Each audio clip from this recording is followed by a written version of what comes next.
What's up, everyone? Welcome back to the Luckiest Penny Box of My Life, Part 5. This is the final part of this series, however, do not worry. I will be doing more coin roll hunts in the future.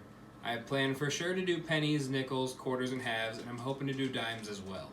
If you're enjoying the content, please leave a like and subscribe. It would mean a lot to me.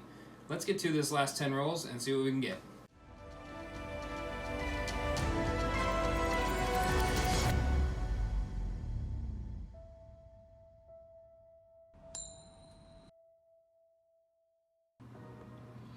Hello and welcome back to the final 10 rolls of this wonderful box we've had.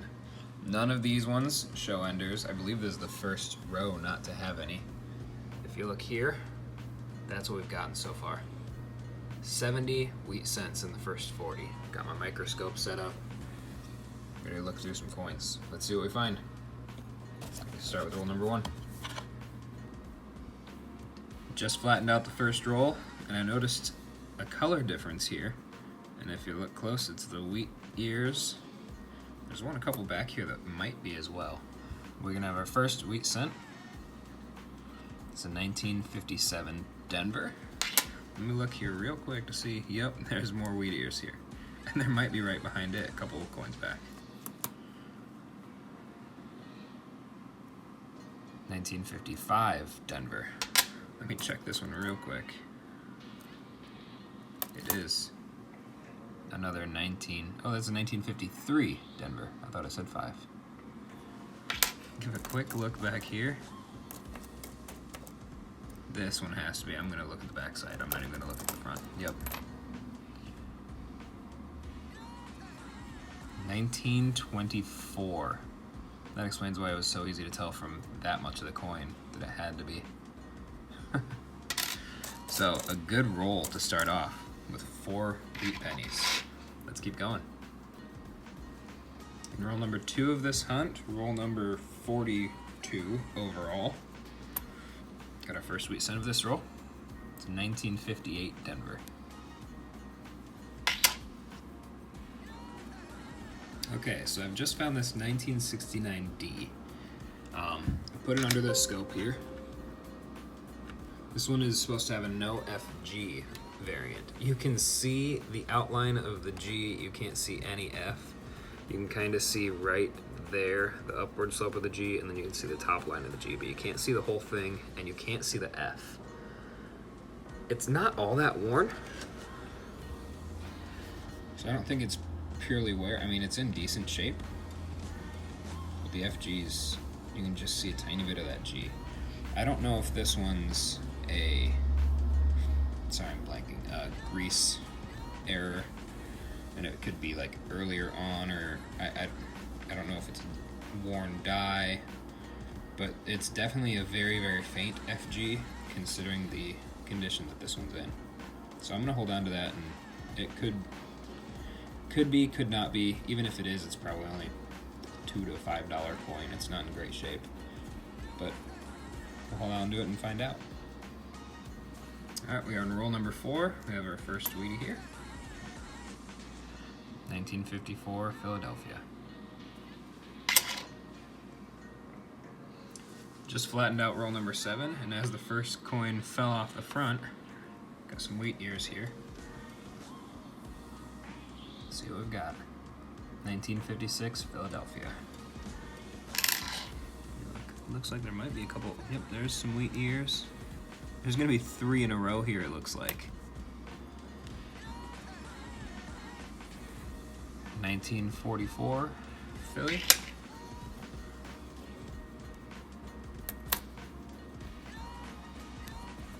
$1957 Denver. And a 1955 Denver. Quick glance. Don't see that being one. Okay, we'll keep looking. As I'm going here, I see an odd edge that looks like it's going to be our first Canadian of this 10 rolls. It is. 1959 Canadian cent.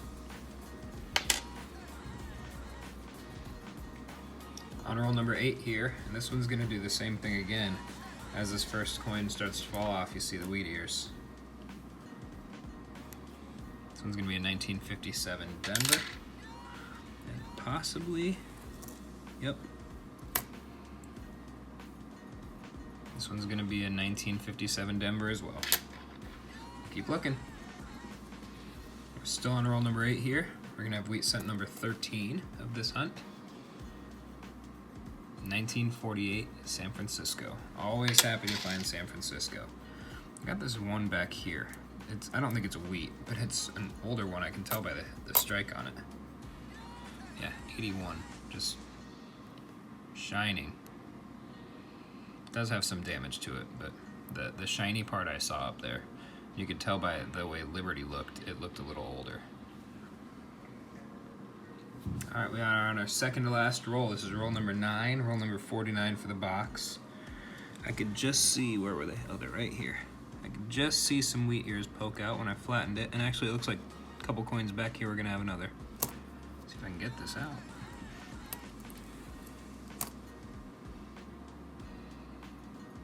It's a 1944 Philly.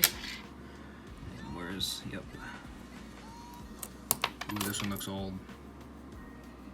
It is very beat up, very discolored. Let's see what we've got. 1950 Denver, it looks like. Let me double check on the scope. There's so much gunk on there, it's hard to tell. Yeah, it is a 50. And I would guess that's a Denver. Doesn't have the right markers to look like an S. We're at 15 so far on these 8.5 rolls we've gone through. I'd like to get 2 or 3 more, just so that we can be consistent, 17 or 18 in each group of 10 rolls. Yeah, it's kind of just unreal going through this. Not only how much there's been, but that it's been this consistent too.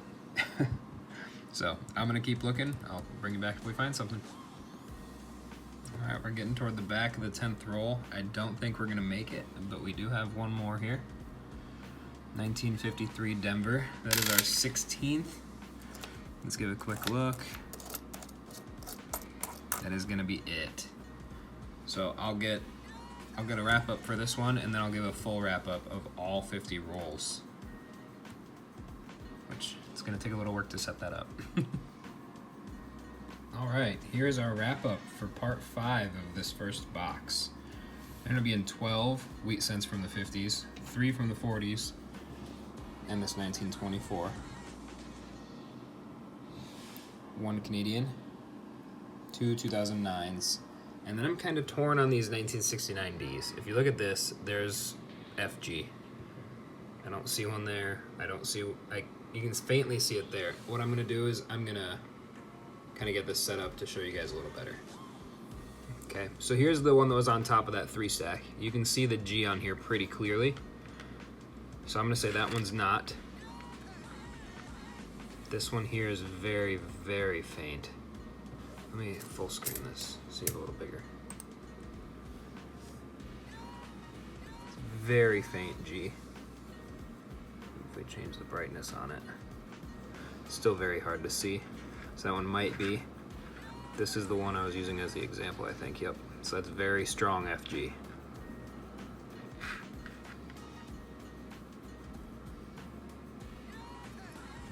That one I would say has it.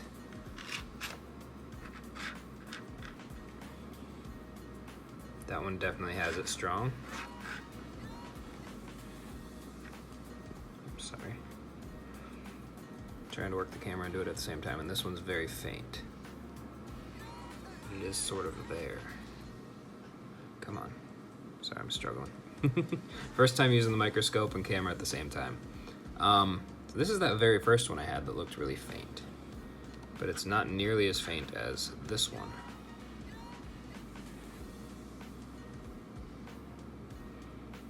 So I don't know what's considered the no FG, but that's what I've got there.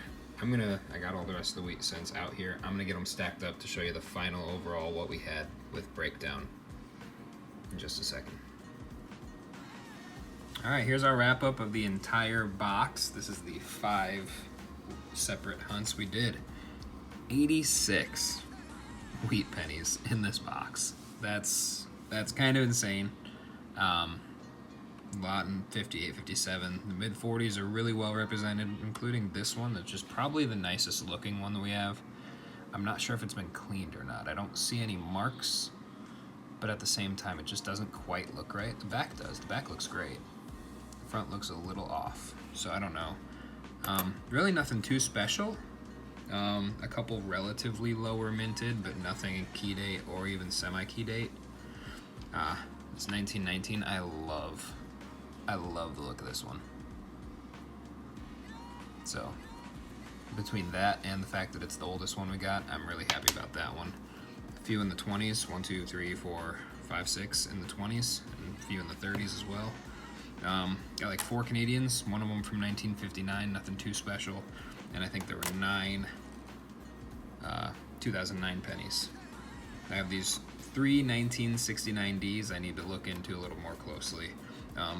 One of them has a faint G, and 2 of them are so faint